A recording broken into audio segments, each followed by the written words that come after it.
કારણ કે તમે જાણો છો કે તમારા કપડાં અને મહંતોના કપડામાં તફાવત શું હોય છે। અહીંયા કેસરી રંગ છે, ક્ષમા ચાહતા હું આપકે શ્રી ચરણોं में, આમના કપડા કેસરી છે। આ કેસરી કપડું છે ને એ આપણને સીમા ચિહ્ન આપે છે।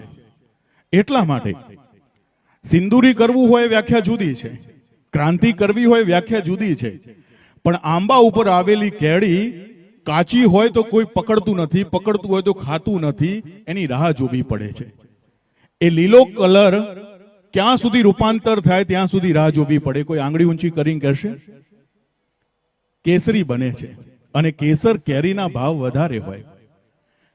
પાકેલી વસ્તુ હોય ને એનો રંગ કાં તો પીળો હોય કાં તો કેસરી હોય, કારણ સમાજને નવી ગતિ, નવા રસ્તા, નવા પથ આપવા માટે પાકવું જરૂરી છે। પાકવું જરૂરી છે। પાકન ક્યારે થાય? મોઢા ઉપર કરચલીઓ પડે એને નામ પાકવું કહેવાય। અને પાકેલો માણસ એ રસ્તો બતાવવાનું કામ કરે। ચંદ્રકાંત બક્ષી એવું મને કહી ગયા છે, મેં વાંચેલું છે કે યુવાન અવસ્થામાં આંખો દૂર સુધી જોઈ શકે। જીતુભાઈ, યુવાન હોવ એટલે આંખો દૂર સુધી જોઈ શકે, અને ઘરડા અહીંયા બેઠા છે એ આંખો દૂર સુધી સમજી શકે। સમજાય તો તાળી પાડજો। ઘરડા લોકોની આંખો છે ને લાંબુ સમજી શકે, એટલે પાકેલા લોકો છે। સમાજમાં આપણી કહેવતો છે, આવી ગયા છે। હા, આપણી વચ્ચે પરમ પૂજ્ય ધર્મ ધુરંધર 1008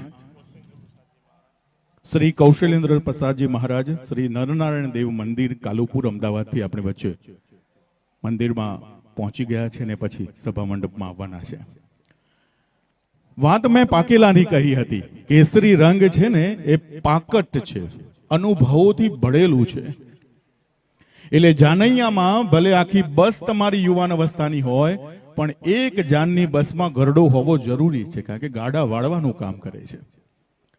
ઉર્જાવાન યુવાનો નિર્ણય કોઈ પણ લઈ શકે, એ સાચો પણ હોય ને ખોટો પણ હોય, પણ એ નિર્ણયોને સાચા સાબિત